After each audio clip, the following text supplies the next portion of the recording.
سلام بر روی ماهتون. امیدوارم عصر خوبی رو شروع کرده باشین و مثل همیشه سلامتی برای تک تکتون آرزو دارم و این شبا که اونایی که عقیده دارن براشون هرچی میخوان از خدا براشون بشه، برای خودشون، بچه هاشون، عزیزاشون، مریضایی که واقعا حالشون بعده، امیدوارم خدا کمکشون کنه. من یه حلوای شکلاتی دارم درست میکنم. اینجا از 3 لیوان من پرشکر و 1.5 لیوان آب و قشنگ باید به هم بزنین که هیچ شکری توش گلوله نباشه. قشنگ باید یه دست بشه. بعد از یه مقدار زیادی هم من زعفران رو گذاشتم قشنگ دم کشید، خرد کردم و دم کشید.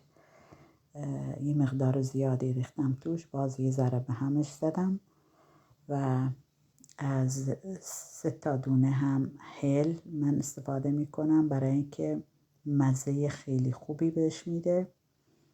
بعد من ولی هیلا را نکوبیدم به خاطر اینکه شاید بعضی ها هستن آلرژی و اینا داشته باشن، چون این میره بیرون، تو برای خودمون نبود، میفرستم بره مسجد.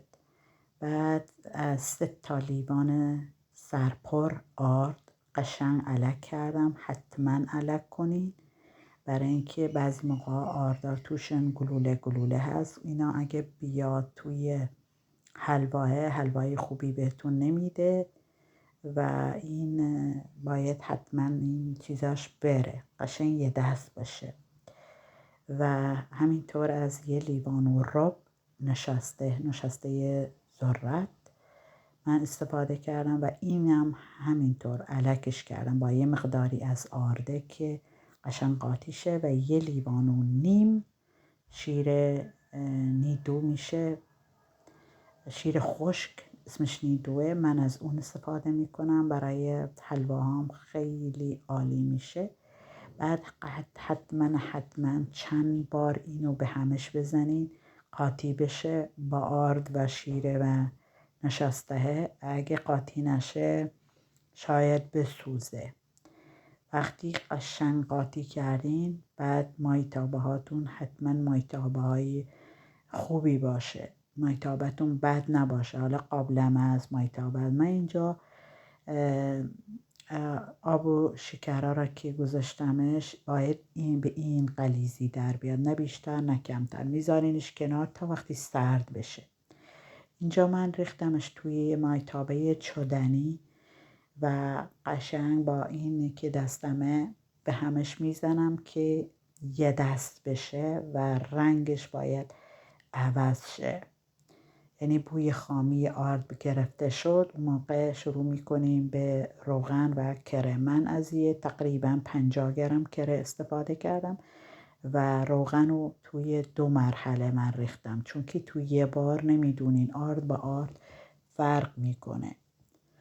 حتما قشنگ با اینی که من دستمه اگه از اینا داشته باشین که یه دست در بیاد، گوشه ها نسوزه، قاطی آرده بشه، چون اگه بسوزه مزه خوبی نداره حلواتون.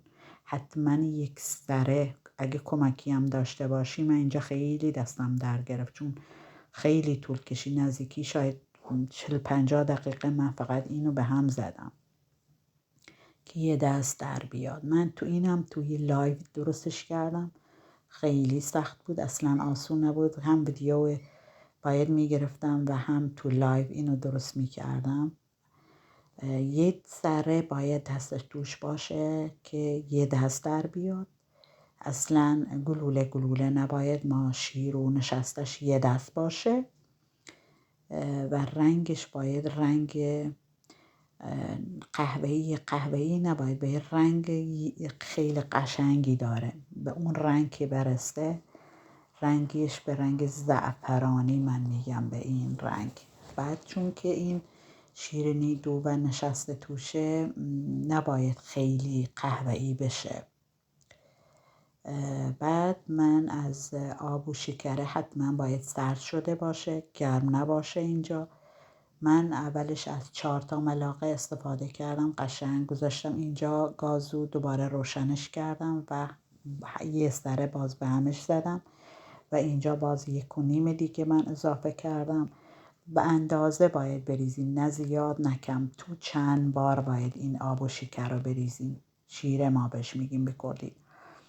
بعد اینجا من ریختم توی این ظرفایی که باید میرفت بیرون از خونه میدادم، ریختم اول و قشنگ مرتبش کردم و از پودر نارگیل و مغز پسته من استفاده کردم و یه بشقابم تزیین کردم برای خودم و بچه ها. بقیهش همه رفت مسجد و رفت خونه ها. و ازتون میخوام ویدیوها را مثل همیشه دنبال کنین و تا آخر ویدیوها را ببینین. ممنونتون میشم، واقعا ممنونم از همه که ویدیوها را تازگی ها خیلی عالی نگاه میکنن. من اینجا از پودر نارگیل و پودر پسته باز استفاده کردم و اگه میخواین دوستم داره میتونین دارچینم بذارین، ولی من خودم شخصا دارچین دوست ندارم توی حلوا، ولی میشه گذاشت، سلیقه‌ای البته. و مثل همیشه ازتون میخوام ویدیو را تا آخر ببینین. ممنونتون میشم. لایک و سابسکرایب یادتون نره.